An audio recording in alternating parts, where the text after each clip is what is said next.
8월 모의고사 부동산공법 해설 강의를 시작하겠습니다. 자, 문제를 보겠습니다.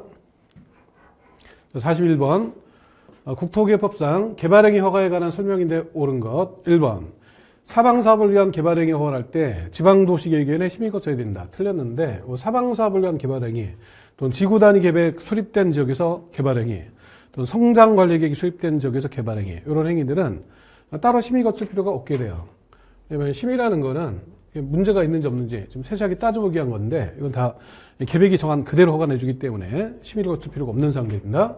그래서 1번 틀렸고 2번 허가 신청이 있는 경우 특별사유가 없으면 심의 또는 협의기간을 포함해서 15일 15일은 맞는데 심의 또는 협의기간을 포함한다라는 게 잘못된 거죠. 왜냐하면 협의기간만 해도 보통 몇 개월씩 가는 경우들이 허다합니다. 근데 그 기간을 다 포함해서 15일이라는 거는 현실적으로 불가능하고 그 기간을 제외한 15일이 되는 거고 3번에 토지 분할에 대해서 개발행위 허가받은 자가 개발행위를 마치면 준공검사를 받아야 된다. 준공검사라는 건 공사가 잘 됐는지 확인하기 위한 건데 토지 분할행위는 공사를 한 바가 없어요.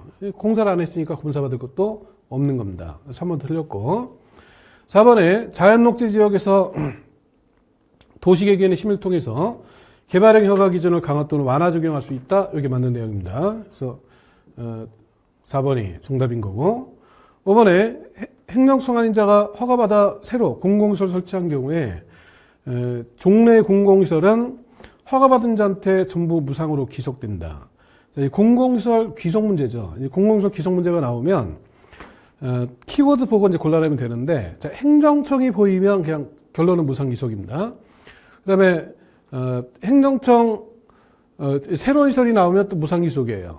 근데 행정청 아닌 자가 나오고 그 다음에 종래시설 두 가지가 다 나왔을 때 이때는 이제 무상기속이 아니라 무상으로 양도할 수 있다가 되는 겁니다. 그래서 행정청이 아닌 자 비행정청이고 근데 기속되는 시설이 종래시설이죠. 이 경우에는 무상기속이 아니라 무상으로 양도할 수 있다 이렇게 나와야 돼요. 무상으로 양도할 수 있다. 그래서 이 공공시설 기속 문제는 단어 보고 고르시면 되는데 행정청이 보이는 순간 여기 있는 것처럼 무상기속 새로운 시설이 누구한테 기속되느냐 이렇게 나오면 그것도 결론은 무상기속이고 이와 같이 행정청 아닌 자가 나오고 종래시설 둘 다 나왔다. 이때는 무상기속이 아니라 무상으로 양도할 수 있다 이렇게 나와야 됩니다. 그래서 이것도 틀린 거고 정답은 4번이죠. 42번 문제는 극상 문제니까 이건 생략하겠습니다. 43번 국토개법상 시도의사가 복합용도지구를 지정할 수 있는 용도지역에 해당하는 것. 복합용도지구 지정은 일반 주거지역, 그 다음에 일반 공업지역, 계획관리지역 세 군데 지정합니다. 그래서 지정대상 일일계 이렇게 외워두셔야 돼요. 매일매일 친목계를 한다 생각하면서 일일계. 단 주의할 거는 상업지역은 해당이 안 된다라는 거를 주의하셔야 됩니다. 그러니까 일반 상업지역 이런 거 해당이 안 되는 겁니다. 그래서 준주거 해당이 안 되죠. 일일계인데 일반 맞지만 상업은 해당이 안 되는 거고 계획관리 여기 해당이 되는 거죠. 그 다음에 상업 해당이 안 되고 자연녹지 다 해당 사항이 없는 겁니다. 그래서 지정대상 지역은 일반주거, 일반공업, 계획관리다. 외워두셔야 되고 다음 44번입니다. 지구단위 계획구역 설명인데 옳은 것 1번 개발장구역에서 해제되는 구역 중 계획적 개발관리가 필요한 지역은 지구단위 계획구역으로 지정해야 한다. 자, 지구단위 계획구역 지정하는데, 지구단위 계획구역을 지정하는데, 크게 세 가지가 있습니다. 지정해야 한다, 지정할 수 있다, 지정된 것으로, 도시 외에서 지정할 때가 있습니다. 세 가지. 지정할 수 있다, 지정해야 한다, 그리고 도시 외. 지정해야 한다가 나오려면 세 개 중에 하나가 있어야 돼요. 첫 번째로는 정비구역에서 또는 택지개발지구에서 사업이 완료되고 10년 지났다. 그래서 정택 10년 이런 식으로 외우셔야 되고. 두 번째로는 공원이나 또는 시가바 조정구역에서 해제가 되고 면적이 30만 이상, 그래서 공시, 해삼, 이게 두 번째로 또 외워둬야 됩니다. 세 번째로는 녹지지역이 주거지역 또는 상업지역, 공업지역으로 변경된 겁니다. 단 면적이 30만 이상이 돼야 돼요. 그래서 이거를 녹주삼 이런 식으로 외워둬야 됩니다. 그래서 지구단위 계획구역으로 지정해야 한다가 나오려면 정택 10년, 공시, 해삼, 녹주삼 이게 있어야 되는데 앞에 그 내용이 없죠. 그럼 그냥 바로 틀리게 되는 겁니다. 그 다음에 지구단위 계획구역을 지정할 수 있다 이렇게 나오면 그 대상이 한 두 페이지 됩니다. 자세는 외울 수 없지만 단어 두 가지를 생각하면 풀면 돼요. 첫 번째가 지구자가 보일 때 또는 개발되는 지역 나오면 지정할 수 있다가 되는 거고, 그다음에 도시지역 외에서도 지구 단위 계획구역을 지정할 수 있는 경우들이 있죠. 그때 이제 도시에서 지정할 때는 그 요건들도 같이 체크해야 되는데, 일단 지문들을 봐가면서 보죠. 그래서 1번은 틀린 거고, 2번에 택지개발지구에서 시행되는 사업 끝나고 10년. 여기도 지구 단위 계획구역으로 지정해야 한다가 나왔죠. 근데 세 개 중에 하나가 있어야 된다 그랬죠. 정택 10년, 공시 3, 녹지 3. 근데 택지개발지구니까 정택 중에 하나죠. 그리고 사업이 끝나고 10년 지났죠. 그러니까 정택 10년 그 내용에 해당되는 거죠. 이거 답은 2번이 되는 겁니다.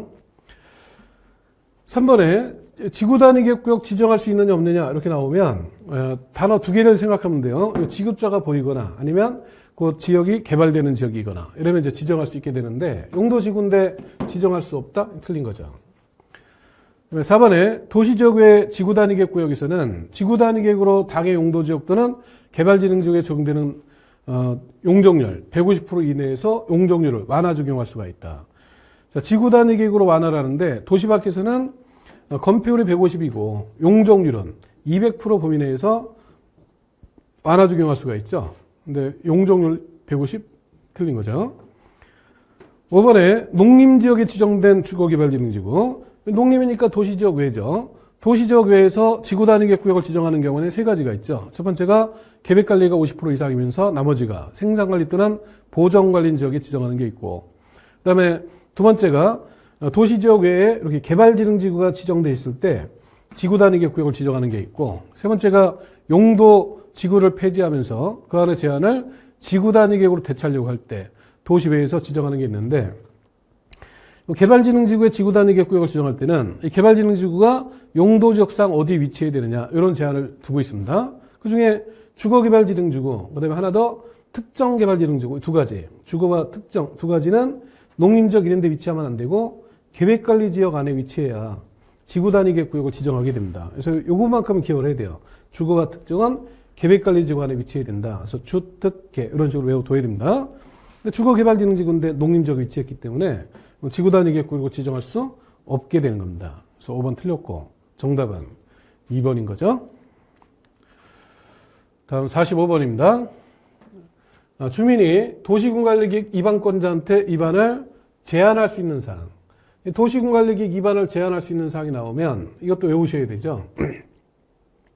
기반시설, 설치정비 계량에 관한 사항, 지구단위 계획구역 지정변경, 지구단위 계획, 수립변경에 관한 사항, 그리고 용도지구 폐지하면서 제한을 지구단위 계획으로 대체하는 사항. 다 이제 지구단위 관련된 사항이죠. 개발진흥지구가 있는데 이 개발진흥지구는 공업기능 또는 유통물류기능 중심의 개발진흥지구가 되어야 됩니다. 그게 곧 산업유통개발진흥지구를 말하는 거고, 산업유통개발진흥지구 제한할 때 그 요건들이 있죠. 그 면적은 1만 이상 3만 미만 요 사이가 돼야 됩니다. 그리고 지역이 자연녹지 계획관리, 생산관리 지역 이런 지역이 위치해야 되고, 그중에 계획관리가 50% 이상이 돼야 되죠. 근데 면적만큼은 기억을 해야 되고, 그 다음에 하나 더 도시군계획설 입체복합구역. 이게 이제 도시군계획설 입체복합구역인데 이걸 법에서도 줄여서 입체복합구역이라 하죠. 그래서 요 사항들을 제한을 합니다. 그래서 제한할 수 있는 사항을 모르면 이게 외워져 있어야 됩니다. 기지개를 폈죠. 기지개를 탤런트 공유가 산에 가서 기지개 필 때 만세를 부르게 되죠. 1만 이상 3만 만세. 만세는 입으로 부르죠. 그래서 기지개 공유 산에서 만세 입으로 뭐 이런 식으로 외워져 있어야 됩니다. 해당이 되는 사항은 5번이죠. 용도지역 관계없고 도시제한구역, 개발제한구역, 시가제한구역 다 제한할 수 있는 사항들이 다 아닌 것들이죠. 그래서 산업유통, 개발진흥지구 이걸 제한할 수 있죠. 답은 5번이고요. 46번 도시군관리계획 결정 실효에 관한 설명인데 가로 안에 들어갈 공통된 숫자로서 옳은 거. 지구단위 계획구역이 효력을 잃는데 지구단위 계획구역 효력상실이 있고 지구단위 계획의 효력상실이 있습니다. 근데 요거 외에도 도시혁신구역의 효력상실, 도시혁신계획의 효력상실, 복합용도 구역의 효력상실, 복합용도 계획의 효력상실. 그래서 그 내용들이 거의 중복되는데 구역의 효력상실이냐, 이 계획의 효력상실이냐 이걸 구별해야 돼요. 근데 구역의 효력상실이 나오면 이 구자를 쓰면서 하나, 둘, 셋, 3회기니까 3년이구나 이렇게 좀 구별해서 외워둬야 됩니다. 이게 계획의 효력상실이면 개자 써보면요. 하나, 둘, 셋, 넷, 다섯, 5회기죠. 그래서 지구 단위 계획 효력 상실은 5년, 지구 단위 계획 구역 효력 상실은 3년, 복합용도 구역 효력 상실은 3년이고 복합용도 계획의 효력 상실은 5년입니다. 또 도시혁신 구역의 효력 상실은 3년이고 도시혁신 계획 효력 상실은 5년이죠. 실시 계획 효력 상실이 있죠. 그것도 5년이죠. 그래서 국토개법의 해제 효력 상실에 관한 내용이 많으니까 일일이 다 하나는 못 외우더라도 구역 효력 상실은 3년이고 계획은 3년이다. 계획은 5년이다. 구역은 3년. 구별해서 기억을 해놔야 됩니다. 여기는 이제 지구 단위 계획 효력 상실이니까 3년이 되는 거죠. 다음 3번이고. 다음 47번. 용도지구 설명인데 가로 안에 들어갈 내용이 옳은 것. 주거, 교육환경보호, 청소년 보호 등을 목적으로 오염물질 배출시설 또는 청소년 유해시설 등 특정 시설의 입지를 제한할 필요가 있는 지구. 설명 중에 힌트가 다 나와 있죠. 특정한 용도의 시설이 들어올 수 없게끔 제한을 한다. 이제 특정 용도 제한 지구죠. 복합용도 지구는 토지용을 복합적으로 하기 위한 거고 입지를 완화하는 거죠. 입지 제한이 아니라 이건 입지를 완화할 목적으로 하는 거죠. 개발진흥지구는 뭐 일정한 기능을 중심 개발하는 거, 취락정비고 보호지구는 국가유산이나 생태계 등등을 보호하기 위한 거니까 설명만 봐도 답은 1번이 되는 거죠. 48번 도시혁신구역 지정 대상으로서 명시되어 있는 것. 이 도시혁신구역 지정 대상은 단어로라도 키워드로라도 좀 기억을 해놔야 돼요. 그래서 점심을 먹고 유휴 놀았다 뭐 이렇게 이제 지정 대상 중요한 걸 세 가지 좀 기억을 해놔야 됩니다. 점심 먹고 놀았는데 여기 이제 거점 시설 그리고 중심지 그리고 유휴 토지 또는 대규모 시설 이전 부지. 그래서 여기 해당되는 게 여기 있죠. 도심 또는 부도심 생활권의 중심지역. 그래서 답은 1번이 되는 거고. 2번에 산업구조 경제활동 변화로 복합적 토지용이 필요하다. 이거는 복합용도구역 지정 대상이죠. 단계적 정비가 필요하다. 이것도 복합용도구역 지정 대상이고. 그다음에 둘 이상의 용도지가 펼쳐 있고 토지를 효율적으로 이용하기 위해서 통합적 관리가 필요하다. 이것도 복합용도구역 지정 대상입니다. 복합용도구역 지정 대상은 세 가지를 또 외워두셔야 돼요. 복합적 이용, 단계적 정비가 필요한 지역, 그리고 통합적 관리가 필요한 지역. 그래서 복통정 이런 식으로 또 외워놔야 됩니다. 배가 아프면 먹는 약, 복통정 이런 식으로 좀 하나 외워두시고. 그다음에 첨단 기술 적용한 새로운 형태 기반시설 구축이 필요하다. 이거는 도시군 계획시설 입체적 구역 지정 대상이죠. 그래서 세 가지의 그 용도구역, 도시혁신구역, 복합용도구역, 그다음에 도시군 계획시설 입체복합구역, 그 지정 대상, 좀 키워드에서 좀 구별을 좀 해두시고. 그래서 답은 1번이죠. 49번 개발밀도 관리구역 설명인데 옳은 거 1번 개발밀도 관리구역에 기반시설 부담구역을 지정할 수 있다. 틀렸죠. 이 두 가지는 중복해서 지정할 수가 없죠. 왜냐하면 기반시설 부담구역 지정할 때 개발밀도 관리구역 외의 지역에 지정하기 때문에 중복이 될 수가 없는 거죠. 그래서 1번 틀렸고 2번 개발밀도 관리구역 지정 기준, 개발밀도 관리구역 관리 등에 관해서 필요한 사항은 시도의사가 정한다. 틀렸죠. 지정 기준, 수립 기준, 작성 기준 등 다 국토교통부 장관이 다 정하죠. 근데 시도의사가 정한다. 틀렸고 3번에 개발밀도 관리구역에서는 건폐율 최대한도 50% 강화 적용한다. 개발밀도 관리구역 안에서는 건폐율 또는 용적률을 강화 적용하는데 50% 강화할 때는 건폐율로 나오면 안 되죠. 50% 강화는 용적률을 50% 강화를 합니다. 그래서 건폐율 50%. 이것도 틀렸고. 4번에 시장 또는 군수는 개발밀도 관리구역을 지정하려면 주민의견 들어야 된다. 이것도 틀렸죠? 기반시설 부담구역 지정할 때는 주민의견을 들어요. 근데 개발밀도 관리구역은 주민의견 듣는 절차가 없고 그냥 시민만 거쳐서 고시하도록 돼 있죠. 그래서 4번도 틀렸고.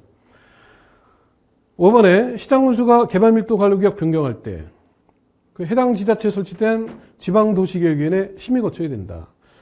개발밀도 관리구역을 지정하면서 심의 거쳤죠. 따라서 이를 변경하는 경우에도 당연히 심의 거치죠. 그래서 답은 5번이 답이죠.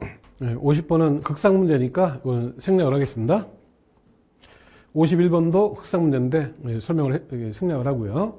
실제 시험에서도 극상 문제가 한 10개 이상 나옵니다. 근데 그거는 그냥 버릴 문제니까 뭐 공부할 필요도 없고 문제 나오면 풀 필요도 없습니다. 그래서 이런 거 다 건너뛰고 꼭 맞춰야 될 이런 기본적인 문제를 실수 없이 다 푸시면 합격하는데 아무 지장 없으니까 이거 과감하게 버려야 됩니다. 자, 52번 보죠. 도시군계획시설 사업에 관한 설명인데 옳은 것 1번 도시군계획시설 사업이 같은 도 관할구역에 속하는 둘 이상 시군에 걸쳐 있다. 이와 같이 둘 이상 시군에 걸쳐 있다 또는 둘 이상 인접한 어떤 행정구역을 포함해서 어떤 뭐 계획을 수립한다 이런 내용들과 관련해서는 항상 요 다음 내용이 협의라는 게 먼저 나와야 돼요. 협의. 관련되는 시장 문수들이 모여서 협의를 해서 이제 시행자를 정해보고 그 협의가 안 된다 이런 경우에 이제 위에서 나섭니다. 그때도 같은 도면 도의사가 나서고 둘 이상 시도면 국장이 나서서 시행자를 정하게 되는데 협의하는 절차도 없이 같은 데 국장이 나섰으니까 그냥 틀린 거죠. 일단 협의부터 했어야 되는 겁니다. 그래서 1번은 틀렸고 2번에 토지주택공사가 시행자로 지정받으려면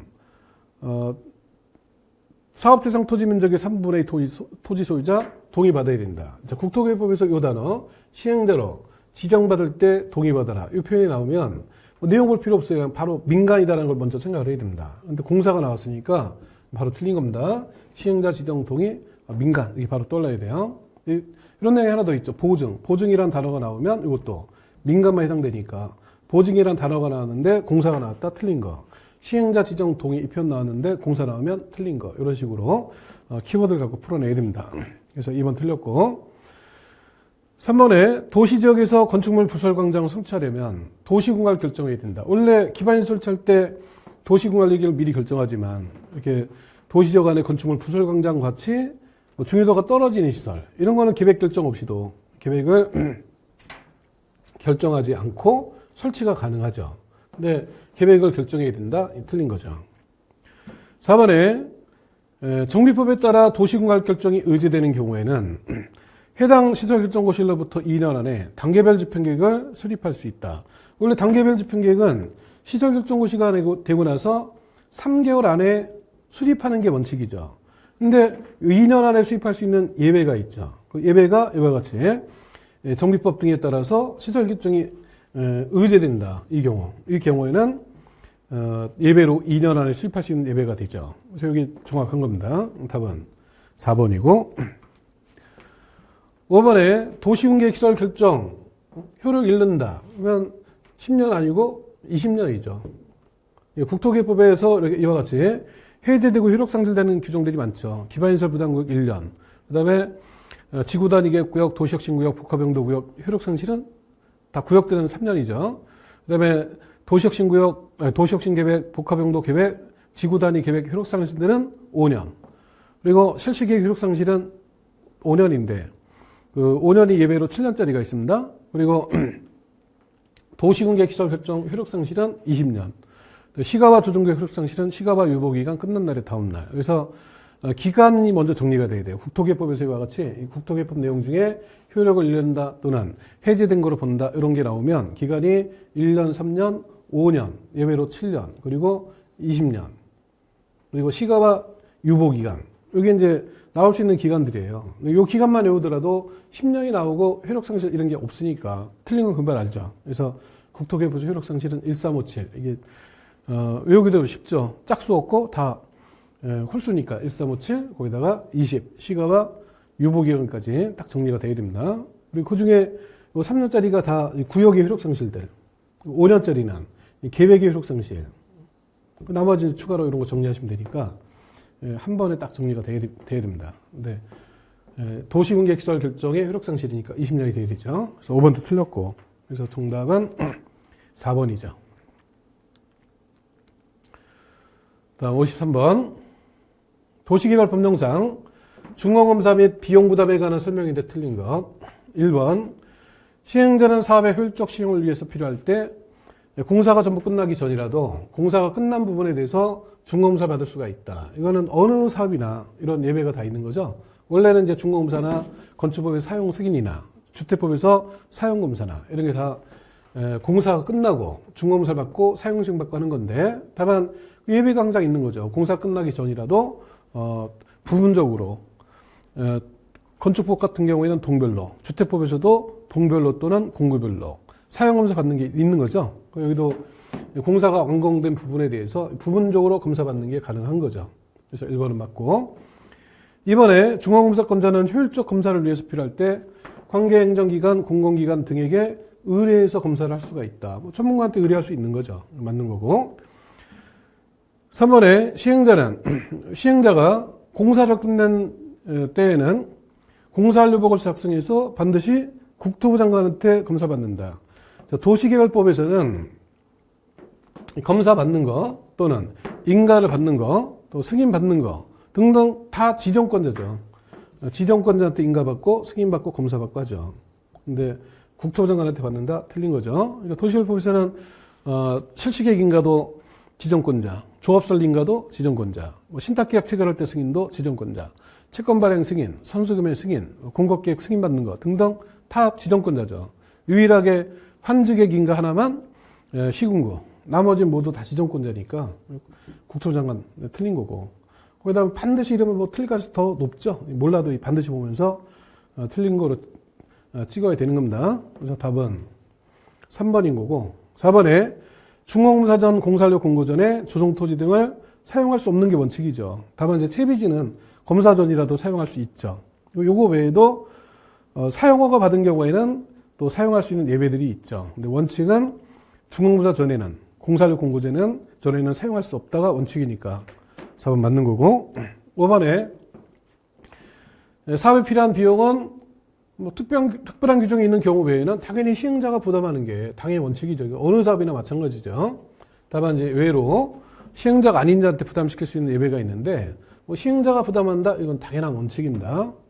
그래서 5번 맞고, 답은 3번이죠.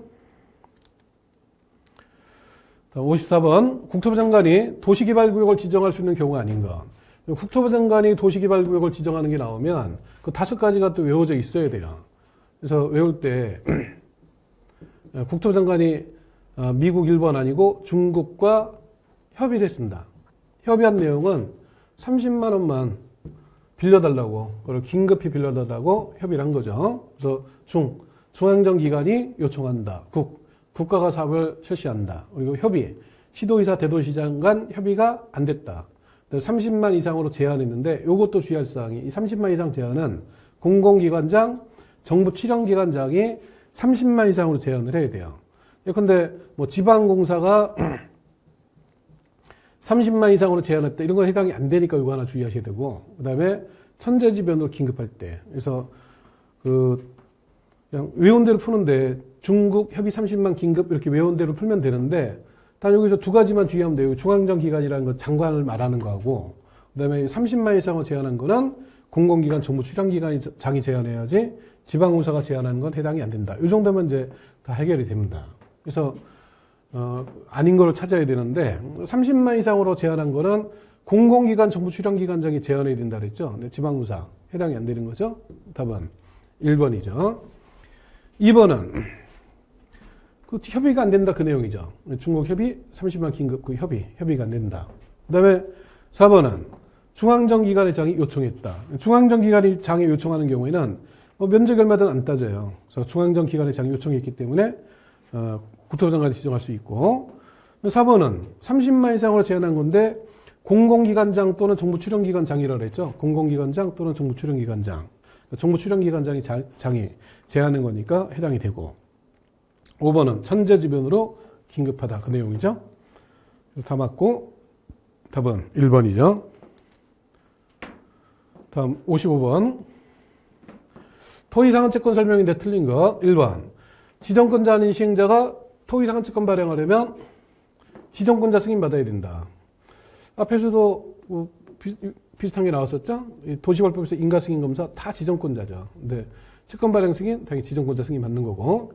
2번에 채권 이율은 금융기관 예금금리 부동산 수급상을 고려해서 기획재정부가 정한다. 틀렸죠. 답은 2번인데, 공법에 나올 수 있는 장관이 4명의 장관이 있어요. 국장이 있고, 그 다음에 회장이 있고, 해양수산부 장관, 그리고 행정안전부 장관, 그리고 농림축산식품 장관, 딱 4명의 장관만이 공법에 나옵니다. 그래서 국장, 회장, 행장, 농장 4명의 장관을 외우고 두시고, 요 4명 아닌 장관이 나와서 여기처럼 뭔가를 정한다. 더 읽을 필요가 없어요. 그냥 틀린 겁니다. 그래서 그 장관 4명 외워두세요. 국장, 회장, 행장, 농장. 4명 아닌 장관이 나와서 뭔가 했다? 바로 틀린 거 이렇게 찍으시면 됩니다. 그리고 좀 구체적으로 보면 회장은 수산자원보호구역 요 딱 하나만 하고, 행장은 뭐 자주 나오는 건 아닌데 지자체와 관련된 지자체 돈 문제 요때 나서요. 근데 도시개발채권 발행, 도시개발채권은 지자체가 발행하고 지자체가 발행하는 채권이니까 지자체 돈 문제죠. 그때 승인을 행정한테 받습니다. 그래서 지자체 돈 문제만 행정이 나선다 이렇게 아시면 되고, 농장은 농지법에만 있는 거니까 요 3명의 장관들 하는 일이 딱 제한되어 있는데 나머지는 대부분 다 국장이 하는 거죠. 그리고 4명 아닌 장관이 나오면 바로 틀렸다고 풀면 되는 거고. 답은 2번인데 나머지 지문 확인해 보면 3번에 채권 발행 규모는 2분의 1이죠. 분양토지 분양구축물에 2분의 1 초과할 수 없다. 그래서 맞는 거고. 그 다음에 4번에 채권 발행 방법인데 상한자가 있는 채권은 김영식이죠. 김영식 증권으로 한다. 맞는 거고. 다음 5번에 채권을 질권의 목적으로 할 때 채권자 성명 주소가 채권 원부에 기재가 되어 있죠. 원부에 기재가 안 되면 제3자에 대응 못한다. 맞죠?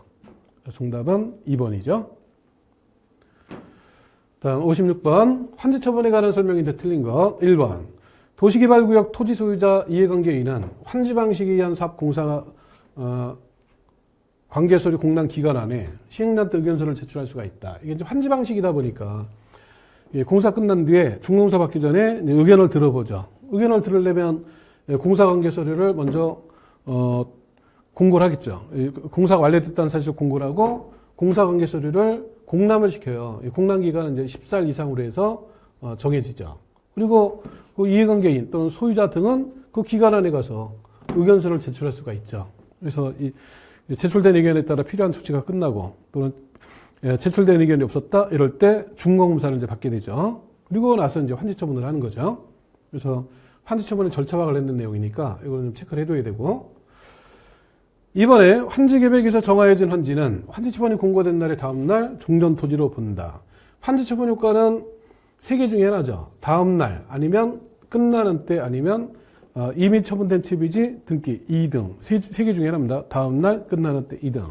기본은 다 다음 날이죠. 그리고 3번에 있는 것처럼 소멸하는 거는 끝나는 때예요.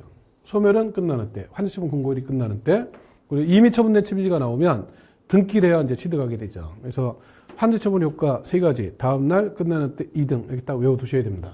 그래서 기본은 다 다음 날, 소멸 나오면 끝나는 때. 이거 3번도 맞는 거고.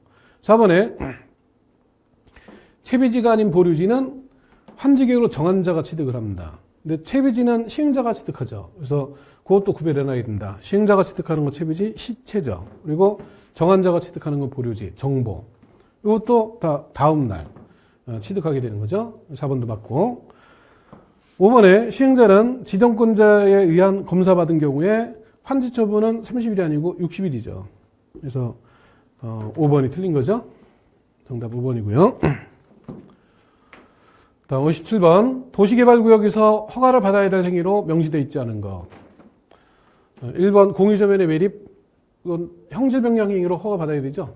그 다음에 2번 토속 채취도 허가 대상이고, 그 다음에 3번에 중목벌채 식재 다 허가 대상이고, 합병은 어느 법에도 허가 대상이 없어요. 이 분할은 허가 대상이라도 합병은 허가 대상이 없죠. 답은 4번이죠. 5번에 건축물의 건축, 용도 변경, 대유선 모두 다 허가 대상이죠.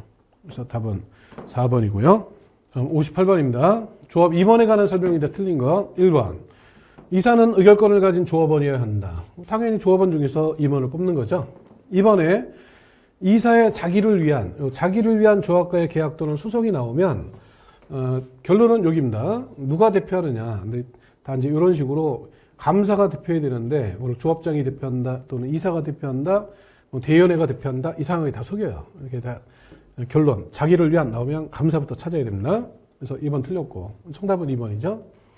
3번에 감사 선임은 총회 의결을 거쳐야 된다. 왜냐면 감사가 2번에 관한 사항이고 그 2번에 관한 사항은 대의원회가 못하죠. 대의원회가 할 수 있는 사항이 아니니까 당연히 총회 의결을 거치는 거고 3번 맞고 4번에 조합장은 총회 대의원회 또는 이사의 의장이 된다. 이것도 맞죠. 5번에 이사는 조합장을 겸할 수 없다. 이 겸할 수 나오면 없다 맞는 거 거꾸로 있다 나오면 틀린 거 이렇게 푸셔도 됩니다. 그래서 당연히 겸할 수 없는 거고 유일하게 겸할 수 있는 게 그 조합장이 대의원을 겸하는 거 그거만 이제 겸할 수 있는 거고 나머지는 다 겸할 수 없다 이렇게 나와야 되죠. 그래서 맞는 거고 정답은 2번입니다. 정비법부터는 좀 쉬었다가 다시 또 이어서 보겠습니다.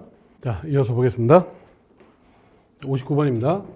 정비법령상 토지 등 소유자에 해당하지 않는 자. 자, 토지 등 소유자가 주광예기 선사과 재개발 사업의 경우에는 토지 소유자 또는 건축물 소유자 또는 지상권자죠. 재건축의 경우에는 지상권자가 없다라는 거 주의해야 되고 또 재건축의 경우에는 또는이 아니라 밋이죠. 건축물 및 부속 토지 소유자. 그래서 재건축의 경우 건축물만 소유, 토지만 소유 다 해당이 안 됩니다. 그래서 재건축의 토지 등 소유자를 특별히 주의하셔야 돼요. 1번에 주광계획선 사업이니까 건축물 소유자 되죠.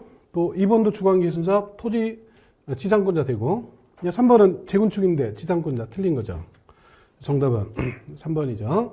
4번에 재개발에 있어서 지상권자 해당되고 5번에 재개발 사업의 토지 소유자 다 해당이 되죠. 정답은 3번. 60번은 극상부재니까 생략을 하겠습니다. 61번 조합의 정관을 변경하기 위해서 총회에서 조합원 3분의 2 찬성을 요하는 사항이 아닌가. 정관 바꿀 때 중요 사항의 경우에는 이 3분의 2 찬성을 얻어야 되는데 3분의 2 찬성을 얻어야 되는 사항이 6개가 있습니다. 6개 중에 정비구역 위치, 면적 포함되고 조합의 비용 부담에 관한 거, 조합 회계에 관한 사항, 그리고 정비사업비 부담 시기 및 절차 이런 것 다 해당이 됩니다. 그리고 시공자 설계자 선정 그리고 계약서 포함될 내용 이거 다 포함되고 추가로 조합원 관련된 거, 조합원의 자격에 관한 사항, 조합원의 교체 또는 뭐 탈퇴 등에 관한 사항 이런 건 조합원 관련된 사항들은 3분의 찬성을 요해요. 그래서 총 6개입니다. 구역의 위치 면적, 그다음에 조합 비용 부담 및 조합의 회계, 정비사업비의 부담 및 시기 절차, 그리고 시공자 설계자 선정 및 계약서에 포함될 내용, 그리고 조합원 자격, 조합원의 교체나 탈퇴 등에 관한 사항 이런 거는 3분의 2. 근데 정비사업의 시행년도, 시행 방법은 이건 해당이 안 된다. 정답은 4번이고. 62번도 극상 문제니까 생략을 합니다. 최근에 이 정비법에서 극상 문제가 좀 많이 나와요. 그래서 정비법 좀 어려우니까 쉬운 거를 잘 정리해서 쉬운 거를 확실히 맞춘다. 이런 각오로 공부를 하셔야 됩니다. 자, 63번 보죠. 정비법령상 조합 임원에 관한 설명인데 틀린 것. 1번. 대의원회는 임기 중 거리된 조합장을 보궐 선임할 수 없다. 대의원회가 하는 일 중에서 대의원회가 할 수 없는 사항들이 있죠. 도시개발조합이나 정비사업조합이나 공통으로 해당되는 내용이 정관, 임원, 합병, 해산에 관한 사항이에요. 정관, 임원, 합병, 해산. 그걸 같이 좀 외워둬야 됩니다. 단 해산의 경우에 사업이 완료된 뒤에 해산하는 것은 대행할 수 있고 중간에 해산하는 건 대행이 안 되죠. 임원에 관한 사항. 대의원회는 조합장이 임원에 관한 사항이니까 임원에 관한 사항은 대행할 수가 없습니다. 다만 이제 깊게 들어가면 보궐선임은 가능한데 임원의 보궐선임은 되더라도 조합장의 보궐선임은 못하는 겁니다. 그래서 이거는 맞는 거예요. 그래서 1번 맞고 2번에 임원 결격사에 해당이 돼서 당연 퇴임한 경우에 퇴임 전에 간행 행위는 효력을 잃지 않는다. 이건 뭐 어느 법이나 다 그런 거죠. 그 임원이 퇴임을 했는데 퇴임 전에 간행 행위가 효력을 잃어버리면 새로운 임원이 옛날 새로 다 뒤져가지고 다 새로 결정을 해야 되는 거니까 말이 안 되는 거죠. 그래서 당연히 효력을 잃지 않는다. 맞는 거고. 3번에 조합 총회에서 요청해서 시장문수 등이 정비사업 전문조합 관리인을 선정한 경우에 전문조합 관리인 업무를 대행할 임원은 당연 퇴임한다. 뭐 임원이 할 일이 없어졌으니까 당연히 퇴임하도록 돼 있는 겁니다. 그래서 맞는 거고. 4번에 조합장인 아닌 임원은 대의원이 될 수 없다. 그렇죠? 임원이 대의원 된다라는 게 겸하는 거고, 겸할 수 나오면 없다 이렇게 나와야 된다 그랬죠. 유일하게 조합장만큼은 대의원이 될 수 있는데 조합장이 아닌 임원이니까 대의원 될 수 없다. 정확히 맞고. 5번에 조합 임원이 임기 만료 후에 3개월 이상 임원이 선임되지 아니한 경우에 시장군수가 총회를 소집할 수 있다. 이게 틀렸는데 6개월이에요. 총회 소집에 가는 걸 좀 정리해둘 필요가 있는데, 총회는 기본적으로 조합장이 소집을 하죠. 조합장이 소집하는데 조합장이 직권으로 소집하는 게 있고, 그 다음에 조합원이 요구하니까 소집하는데 보통은 조합원의 5분의 1 이상의 요구로 소집을 합니다. 다만 그 임원에 관한 사항은 10분의 1 이상의 요구로 소집을 하도록 돼 있고, 근데 대의원 요구하니까 조합장이 소집하는 게 있는데 대의원이 요구할 때는 3분의 2 요구를 소집을 합니다. 그래서 조합장이 소집하는 경우 세 가지가 있는 겁니다. 직권으로, 그리고 조합원의 요구, 세 번째가 대의원의 요구로 소집하는 게 있고, 그 다음에 예외로 이와 같이 시장군수가 그 총회를 소집하는 경우가 있는데, 이거는 임원이 임기 만료돼서 퇴임을 했는데 6개월이 지나도 선임 안 하고 있다. 이럴 때 이제 시장군수 등이 소집을 하는 겁니다. 그래서 총회 소집에 관한 사항이 지문에 좀 가끔 나오니까 좀 정리를 좀 해두시기 바랍니다. 그래서 5번이 틀린 거고, 64번도 극상 문제니까 생략을 하죠. 65번에 이거 주택법 문제인데 이것도 극상 문제예요. 이것도 생략하고요. 66번을 보죠. 주택법령상 사용검사 등에 관한 설명인데 틀린 거. 1번 하나의 주택단지의 입주자 분할 모집을 해서 전체 단지 사용검사를 마치기 전에 입주가 필요한 경우에 공사가 완료된 주택에 대해서 동별로 사용검사 받을 수가 있다. 원칙은 사업이 완료되고 나서 받는데 예외로 동별로 사용검사 받는 예외가 있죠. 그래서 1번은 맞는 거고, 2번에 사용검사는 15일 안에 하도록 돼 있죠. 맞고. 3번에 사업주체는 건축물의 동별로 공사가 완료된 경우로 사용검사권자 임시사용승인 받은 경우에는 사용검사 전에 주택을 사용하게 할 수가 있다. 원칙은 사용검사 받은 후에 사용을 해야 되는데 예외로 사용검사 받기 전에 사용하는 예외가 있고, 그 예외는 이와 같이 임시사용승인 받은 경우에 그런 거죠. 3번도 맞는 거고, 4번에 무단거주간이 입주예정자가 사업주체 파산 등으로 사용검사 받을 때 그 입주 예정자 대표회의가 사용검사권자에게 사용검사 신청하면서 하자보수 보증금을 예치해야 된다. 원래 하자보수 보증금은 사업주체가 예치를 해야 되죠. 물론 이제 사용검사 신청하면서 그 예치 증서를 이제 같이 제출해야 되는데, 이건 예외적으로 입주 예정자가 사용검사 받게 되니까 하자보수 보증금도 입주 예정자가 예치한다. 그 얘기예요. 그래서 맞는 내용이고, 5번에 사업주체가 파산 등으로 사용검사 받을 수 없는 경우에는 해당 주택의 시공자 또는 입주예정자가 사용검사 받을 수가 있다. 이게 틀린 건데, 원칙은 이제 사용검사는 사업주체가 받아야 되죠. 사업주체가 받는데 예외가 있습니다. 예외가 파산 등으로 사용검사 받을 수 없는 상황이 있고, 그러니까 원래는 사업주체가 받을 때 이제 예외로 두 가지 상황이 있는데, 첫 번째 파산 등으로 인해서 사업주체가 사용검사 받을 수 없는 상황, 이 상황이 있고요. 두 번째로는 정당한 사유가 없이 그 사업주체가 사용검사 절차를 진행을 안 한다. 이 경우 두 가지를 나눠서 이해하셔야 돼요. 파산 등으로 인한 경우에는 시공을 보증한 자 또는 입주 예정자, 이 사람들이 사용검사 받을 수 있게 되고, 정당한 사유 없이 사용검사를 안 받고 있다. 이 경우에는 시공 보증한 자도 되고, 그 다음에 시공자도 있고, 그리고 입주 예정자가 또 사용검사를 받을 수 있게 됩니다. 그래서 여기 좀 헷갈릴 수 있는 사항인데, 시공자가 사용검사 받을 수 있는 거는 정당한 사유 없이 사용검사 절차를 안 받고 있다. 이럴 때 이제 시공자가 나서는 겁니다. 근데 여기는 이제 파산 등으로 인한 거니까 시공자는 해당이 안 돼요. 근데 여기는 시공자가 사용검사를 받을 수 있다고 되어 있는데 틀린 겁니다. 여기는 이제 시공을 보증한 자 또는 입주 예정자, 정당한 사유 없이 사용검사를 안 받고 있다. 이럴 때 시공 보증한 자 또는 시공자, 입주 예정자가 받을 수 있게 되는 거니까 구별해서 좀 정리를 해놔야 된다. 그래서 5번이 틀린 내용이죠. 자, 67번도 극상 문제니까 생략하겠습니다. 자, 68번 보죠.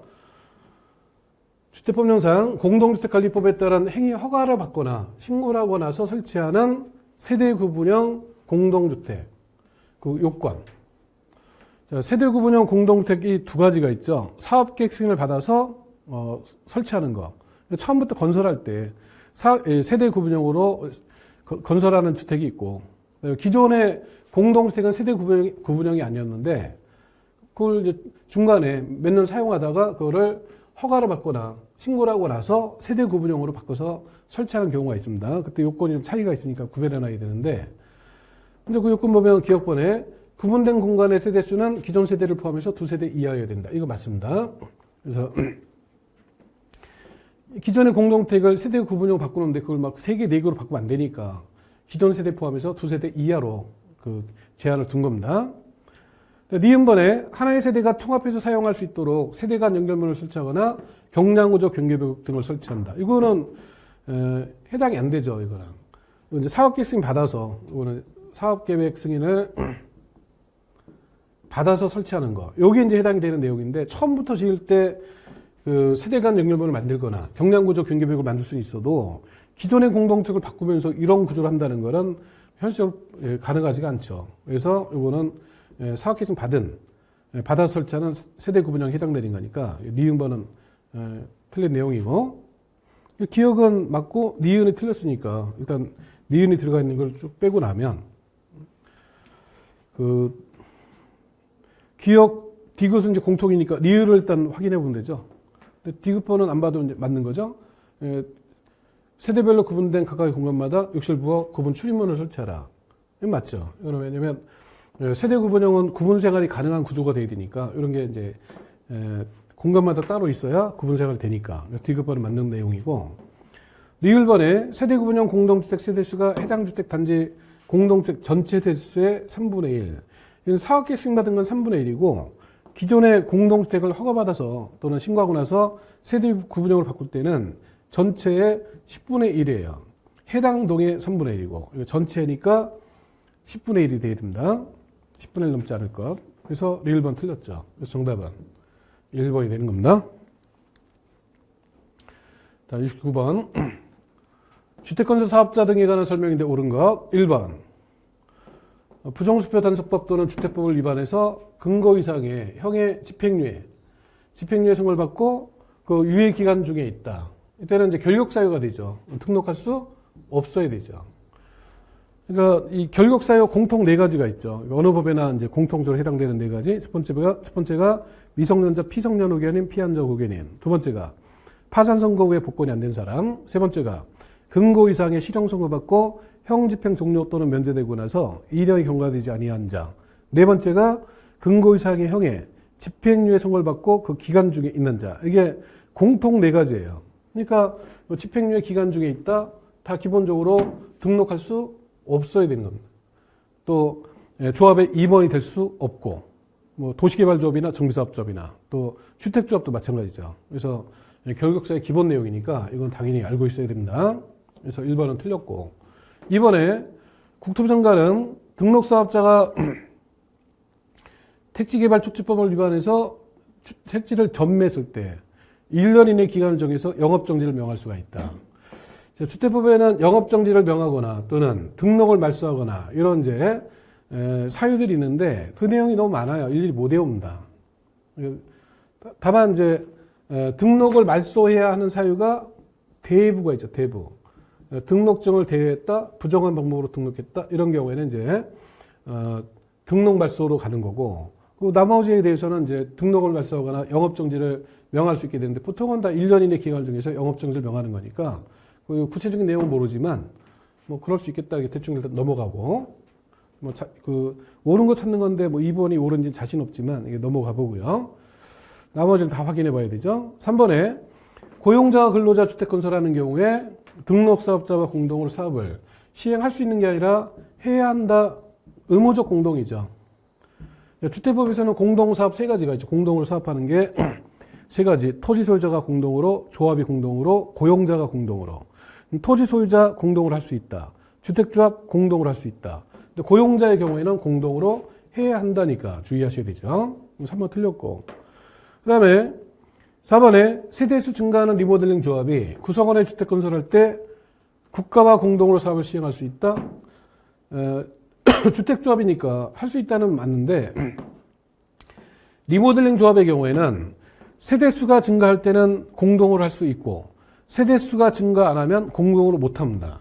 근데 세대수가 증가하기 때문에 공동으로 할 수는 있는데 단 공동으로 하는 거는 기본적으로 이 공동사업은 기본적으로 전부 다 등록사업자와 공동으로 하는 겁니다. 등록사업자와 공동.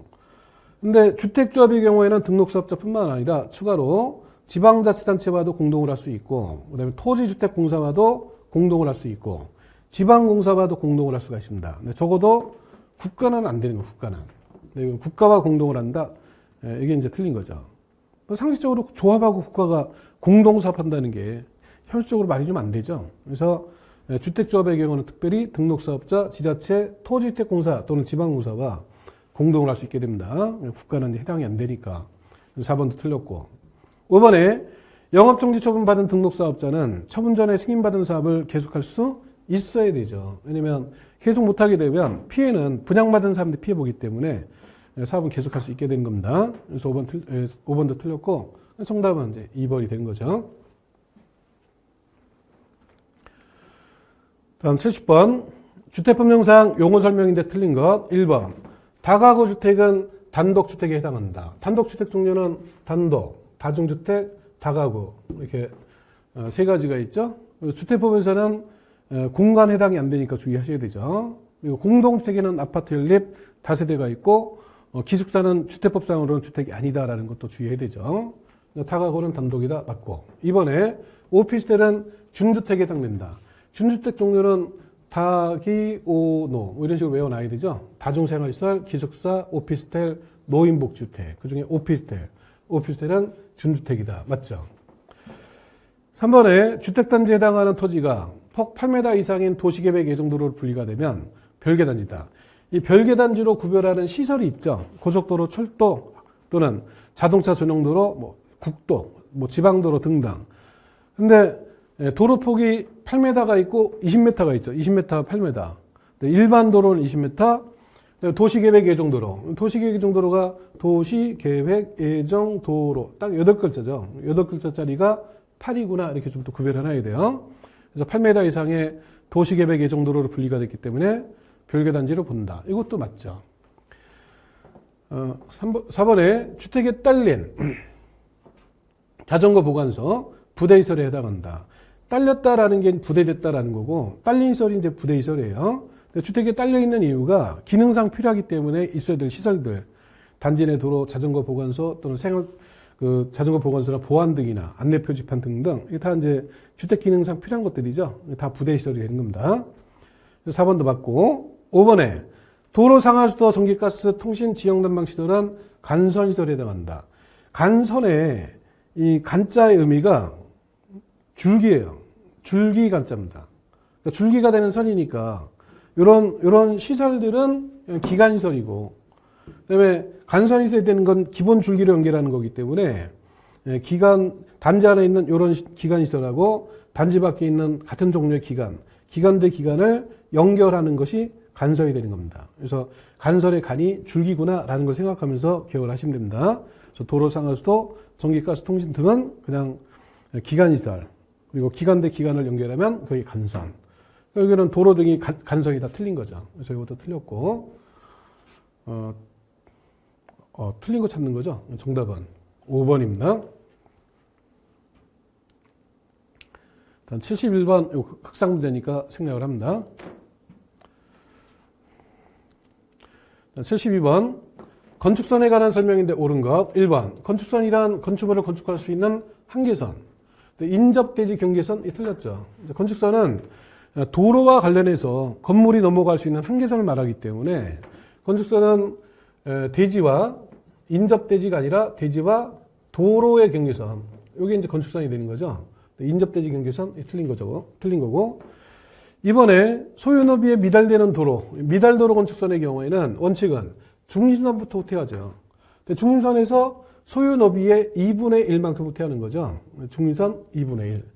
다만 이제 도로 반대쪽에 경사지 등이 있다. 3번에 있죠? 도로 반대쪽에 경사지, 하천, 철도 등이 있다. 이때는 그 경사지 등이 있는 쪽에 도로 경계선부터 2분의 1이 아니라 소요 너비만큼 후퇴하는 거죠. 그래서 원칙은 중전에서 2분의 1.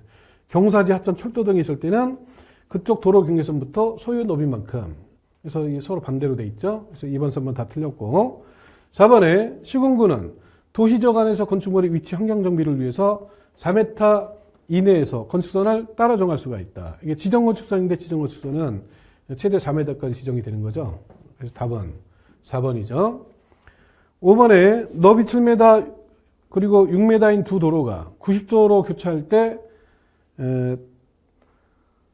4m 거리를 각각 후퇴한 두 점을 연결한 선이 건축선이 된다. 이게 모퉁이 건축선을 말하는 건데 도로 모퉁이 건축선은 4m로 후퇴하려면 조건이 세 가지가 있어요. 첫 번째, 교차 각이 90도 미만이다. 90도 미만. 그리고 두 번째, 당해 도로 폭이 6m 이상 8m 미만이 되어야 됩니다. 그 다음에 세 번째, 교차도로 폭도 6m 이상 8m 미만. 이 세 가지가 모두 맞으면 4m로 후퇴합니다. 90도 미만, 당해도로 폭 6m 이상 8m 미만, 교차도로 폭 6m 이상 8m 미만. 이 세 가지가 다 맞으면 4. 여기서 한 가지 바뀌면 3. 두 개 이상이 바뀌면 2m 후퇴하게 되는데, 그럼 이 상황이 좀 몇 개가 바뀌어 있나를 보시면 되는데, 일단 도로 폭이 한쪽이 7m니까 여기 해당됐죠. 6m 이상 8m 미만. 그 다음에 다른 쪽은 6m 도로예요. 그럼 이것도 마찬가지로 6m 이상 8m 미만 여기 해당이 됐죠. 그러니까 도로 두 개 모두 다 넓은 도로가 되는 거고, 교차간 90도니까 90도 미만이 돼야 되는데 90도가 되는 순간 90도 이상이 걸려버렸죠. 요 하나가 달라졌죠. 하나 달라졌으니까 4m가 아니라 3m를 후퇴하게 됩니다. 이건 그 4m 후퇴하는 조건에서 하나가 바뀌었기 때문에 3. 그래서 5번도 틀린 겁니다. 정답은 4번이죠. 73번 극상 문제니까 생략을 합니다. 74번 보죠. 건축물의 높이 제한에 관한 설명인데 틀린 건 1번. 모든 건물에 대해서 정북 방향의 일조 확보를 위한 높이 제한 적용하는 지역은 전용주거와 일반주거다. 맞죠? 전용주거, 일반주거 지역 안에 있는 건물들이 주로 주택이다 보니까 주택의 일조 확보를 위해서 그 안에 있는 건물 모두가 그 일조를 위한 높이 제한 받는데, 내용은 정북 방향의 인접대지 경계선부터 거리에 따라서 일정 높이 이하로 하는데, 구체적 내용은 10m 기준이죠. 10m 이하일 때는 1.5m 이상을 띄어서 건축하는 거고, 10m를 초과할 때는 높이의 2분의 1 이상을 띄어서 건축한다. 그 제한을 받는 지역이 전용주거와 일반주거 지역. 그러니까 1번 맞고. 2번, 채광을 위한 창문 등이 있는 벽면에서 직각방향으로 인접대지 경계선까지의 수평거리에 1m 이상으로 조례가 정하는 거리 이상인 다세대. 이때는 그 인접대지 경계선까지 수평거리의 2배 이하 이 제한을 받지 아니한다. 이것도 맞아요. 다세대의 경우에는 예외를 둔 겁니다. 왜냐면 다세대 주택의 경우에는 대지 면적이 워낙 작기 때문에 일조 확보를 위한 높이 제한을 적용했다가는 건축 자체가 거의 불가능해요. 그래서 인접대지 경계선에서 1m 이상만 띄도록 최소한으로 제한을 한 겁니다. 그래서 2번도 맞는 거고, 3번에 일반 상업지역에 건축하는 공동주택은 채광 확보를 위한 높이 제한이 적용된다. 이게 틀렸는데, 이 공동주택 높이 제한은 두 군데 지역은 제외가 되죠. 중심 상업지역하고 그다음에 일반 상업지역 두 군데를 제외한 나머지 지역의 공동주택일 때 그 높이 제한을 받는 것이죠. 일반 상업지역인데 높이 제한을 적용한다고 돼 있으니까 이게 틀린 거죠. 답은 3번이고, 4번에 2층 이하로서 8m 이하 건축물 일조를 위한 높이 제한 적용 아니할 수 있죠. 2층 이하 8m 이하, 안 그래도 낮은 거를 일조 때문에 더 낮춰라 이러면 그 건축을 거의 못하게 되니까 예외를 둔 거죠. 그래서 4번 맞고, 5번에 허가권자는 가로구역 단위로 대통령 정하는 기준 절차에 따라서 높이를 지정 공고할 수가 있다. 이 가로구역별 높이가 있죠. 그래서 가로구역 단위로 높이를 지정 공고할 수 있고, 이때는 이제 심의 거쳐 지정하죠. 그래서 5번도 맞는 거고, 정답은 3번이죠. 다음 75번입니다. 구조안전 확인 건축물 중에서 건축주가 착공 신고 시 구조안전 확인 서류를 제출해야 하는 건축물이 아닌 것. 이제 구조 재료 이 부분은 원래 출제 빈도가 좀 낮아요. 그래서 나오더라도 좀 어려운 문제들이 나올 때가 있는데 그 중에서 빈도가 좀 가장 그동안 많이 나왔던 부분이니까 정리할 필요가 있긴 합니다. 그래서 문제 좀 풀어보면 구조원점 확인서류를 제출해야 될 건축물 중에 단독주택도 해당되고 동시에 공동주택 다 해당됩니다. 단독주택, 공동주택. 그러니까 1번은 맞는 거고, 처마 높이가 9m 이상이면 구조원점 확인 대상이 되는데 10m니까 9m 이상이라는 거죠. 그러니까 이것도 맞는 거고, 기둥과 기둥 사이 거리가 10m 이상이에요. 10m니까 10m 이상이 됐죠. 연면적이 330인 2층 목구조 건물, 충수는 2층 이상인데 목구조일 때는 3층 이상이 돼야 되고, 그 다음에 면적이 일반 건물은 200 이상인데 연면적이 200 이상, 근데 목구조일 때는 500제곱미터 이상일 때 구조원점 확인 대상이 됩니다. 그래서 이게 틀린 내용이에요. 답은 4번인 거고, 5번에 다세대택은 공동택이니까 이것도 해당이 되는 거죠. 그래서 정답은 4번입니다. 다음 76번, 이것도 극상 문제니까 생략을 하죠. 다음 77번입니다. 대지 면적이 1000, 그리고 지하 2층, 지상 4층 건물이 있는데 용적률이 500%인데 증축 가능한 최대 연면적. 이건 용적률 문제니까 용적률은 대지 면적에 대한 연면적의 비율이죠. 증축 가능한 걸 물었어요. 그러니까 증축 가능한 거는 법에 소용되는 최대 연면적이 있을 거고, 그게 이제 얼마인지 있겠죠? 그리고 거기서 빼기, 현재 면적이 얼마인가를 알면, 그럼 그 남는 게 증축 가능한 면적이 되겠죠? 그러면 현재 이제 법에서 허용되는 최대 연면적을 먼저 구해보면, 대지 면적이 1000이고, 그 다음에 용적률이 500% 돼 있죠? 용적률 500%? 그러면 허용되는 최대 연면적은 1000에 500%니까 5000이 되겠죠. 단 이 5000 속에는 용적률 산정할 때 연면적 속에 제외되는 사항들이 있죠. 주지, 대피, 이 네 가지. 주차, 지하, 대피 공간, 피난 안전 구역은 용적률 산정할 때 연면적에서 제외가 됩니다. 여기 보면 지하 2층에 업무시설. 지하니까 요거는 5000에 포함이 안 되는 면적이죠. 지하 2층에 다중생활시설도 지하니까 포함이 안 되고, 그 다음에 주차니까 주지 대피고 주차, 이건 지하 빠지고 주차 빠지고 이것도 다 빼고, 그 다음에 대피 공간 피난 안전 구역은 없으니까 나머지 치과 의원으로 쓰는 면적, 미용실, 노래 연습장 요거는 이제 연면적이 포함이 됩니다. 원래는 5층까지 허용되는데 최대 현재 면적은 1500만 쓰고 있으니까 빼고 나면 나머지 3500이 증축할 수 있는 면적이 되는 것이죠. 걔네 어려운 거 없어요. 그냥 대지 면적, 용적률은 대지 면적이든 연면적이고, 여기 대지 면적 알려줬고, 용적 알려줬으니까, 허용된 최대 면적은 5000이다. 근데 현재 연면적은 1500이다. 요거만 이제 알 수 있으면 되죠, 요거만. 근데 그림 보고, 현재 면적을 이거 다 더해가지고, 3000이다 이러면 이제 헷갈리게 되는 거고, 근데 그 용적률 산정할 때 연면적에서 제외되는 거 네 가지. 주지, 대피가 정확하게 생각나면 쉽게 풀리는 거죠. 그래서 답은 4번이고요. 78번 이것도 극상 문제니까 생략을 합니다. 79번 농지법령상 조문의 1부인데 가로 안에 들어갈 숫자가 바르게 날린 것.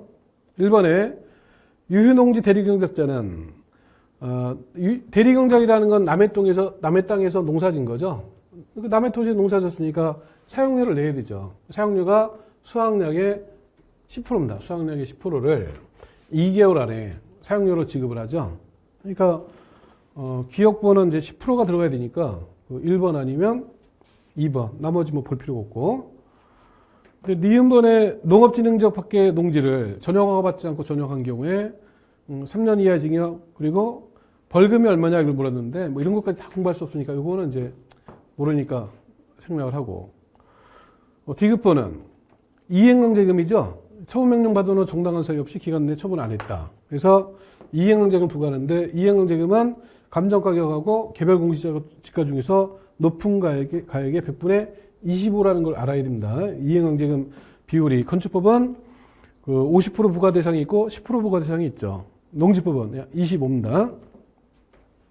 그러니까 기억번은 10이고 디귿번은 25가 되는 거는 2번밖에 없죠. 그러니까 벌금은 100분의 50 여기 해당되는 이제 벌금에 처하는 게 있습니다. 근데 뭐 벌금 내까지는 알 수 없으니까 이 두 개만 확실하게 생각하면서 푸시면 되는 거고. 그래서 정답은 2번이고요. 다음 80번 농업진흥적 지정 및 운영에 관한 설명이 틀린 거. 1번 농업진흥적 농지를 소유하고 있는 농업인 또는 농업법인은 시군구한테 매수를 청구할 수 있다. 이게 틀렸는데 답은 1번입니다. 농지법의 행정기관이 이제 하는 일이 여러 가지가 있는데 농장이 하는 일이 있어요. 농림축산식품부 장관. 농림축산식품부 장관이 하는 일은 농지라는 허가 그것만 하나 아시면 되고 또 시도의사가 하는 일이 있습니다. 시도의사가 하는 일은 농업진흥지역을 지정하는 거 이거 하나만 딱 기억하시면 되고 그다음에 이제 시장군수구청장이 하는 일이 어마어마하게 많아요. 이제 시군구는 그냥 그 농지법에 웬만한 건 다 시군구 하니까 뭐 일일이 이제 기억할 필요는 없고 네, 시구 읍면장이 하는 게 있죠. 시구 읍면장, 시장, 구청장, 읍장 또는 면장. 근데 시구 읍면장은 행정청이 아니기 때문에 아무 권한이 없어요. 그러니까 뭐 결정하는 일은 못 합니다. 다만 이제 여기서 하는 일은 증명서 발급해주고, 그다음에 그 확인서 떼어주고, 그다음에 그 대장, 농지 대장 있죠? 뭐 대장 관리하고, 그다음에 농지취득 자격증명 발급할 때 농지위원회 이제 그 심의 거친 사항이 있습니다. 그 농지위원회 설치, 뭐 요런 일을 이제 시군면장이 합니다. 시군면장은 증명서 떼주고 확인서 발급하고 대장 관리하고 그다음에 그 농지위원회 요건 이제 시군면장이 하는 거지. 요건 따로 좀 정리가 돼야 되고 그다음에 매수 청구하는 게 있어요. 매수 청구. 매수 청구는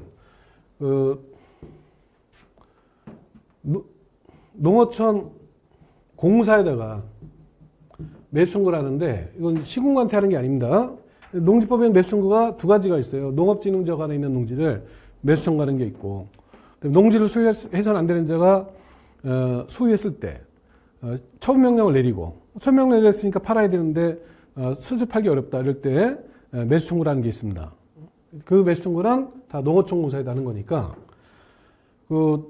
요걸 좀 같이 좀 체크해야 돼요. 그래서 농지법상 행정기관을 다시 한번 체크해보면 농림축산식품부 장관이 하는 일은 농지전용 허가, 그다음에 시도의사는 농업진흥적 지정하는 거, 그다음에 시군구 하는 일은 워낙 많으니까 일일이 정리할 수가 없고, 그다음에 시구 읍면장이 하는 일은 증명서 발급, 그다음에 확인서 떼어주는 거, 그리고 대장 관리하는 거, 그다음에 농지위원회, 그리고 농어총공사가 하는 거는 매수 청구. 그래서 여기까지 좀 정리할 필요가 있습니다. 답은 그냥 1번인 거죠. 그래서 시군구한테 하는 게 아니라 농어총공사에다가 매수 청구할 수 있고. 이번에 농업진흥지역은 농업진흥구역과 농업보호구역으로 나눠집니다. 농업진흥지역이 두 가지 구역으로 나눠져요. 농업진흥구역과 보호구역. 이 중에서 농업진흥지역이 실제 농사 짓는 토지. 그 다음에 여기서 농사를 잘 지려면 주변 환경이 보호가 돼야 되죠. 그래서 농업진흥구역의 보호를 위해서 농업보호구역을 지정하는 게 있습니다. 3번도 맞는 거예요. 3번의 농업보호구역은 농업진흥구역의 용존 확보, 수질 보존 등 농업환경 보호를 위해서 필요한 지역에 대해서 지정한다. 맞는 거고. 4번에 농업진흥구역에서 국가유산의 보수, 복원, 이전, 매장, 유산의 발굴 등 일정한 행위는 허용 대상 해당된다. 그러니까 농업진흥지역 안에서는 이제 일정한 행위가 제한되죠. 근데 농업진흥구역 안에서 허용되는 행위가 있고 농업보호구역 안에서 허용되는 행위가 있어요. 이거 다 구별해서 외울 수는 없습니다. 근데 이와 같이 공공필요에 따른 것들은 이제 아무리 농업진흥구역으로 제한해놨어도 이런 행위들은 허용이 되는데 이건 뭐 외울 수 있는 사항이 아니니까 뭐 그냥 그런 것보다 넘어가야 됩니다. 5번에 요거는 좀 따로 기억하셔야 되는데 농업진흥적 지정 대상은 녹지관리, 농림, 자연환경 보존지역에 지정을 합니다. 농업진흥지역을 적어도 뭐 주거상업공업 이런 데 지정할 수는 없겠죠. 그러니까 개발 안 된 녹지관리, 농림, 자연환경 보존지역을 자연환경 보존지역에 지정하되 요것도 주의해야 돼요. 특별시 안에 있는 녹지에는 지정 대상이 안 됩니다. 특별시의 녹지에 농업진흥지역 지정할 데가 없죠. 서울 생각해보면. 그래서 특별시 녹지는 지정 대상, 농업진흥적 지정 대상이 아니니까 요거 같이 하나 좀 주의해 두시고. 그래서 농업진흥적 관련해서 요 내용들 2번, 3번, 5번 같은 거 좀 같이 좀 기억을 해두고 1번은 농업진흥적 문제가 아니고 농지법상의 행정기관. 농지법상 매수청구는 모두 농어촌공사 하더라. 그리고 요거 정리하면서 그 농업 장관이 하는 일, 시도의사가 하는 일, 그리고 시구 운면장이 하는 일, 이런 걸 좀 구별해서 좀 정리를 해 두시고요. 그래서 정답은 1번입니다. 이렇게 해서 8월 모의고사 해설 강의를 모두 마치겠습니다. 수고하셨습니다.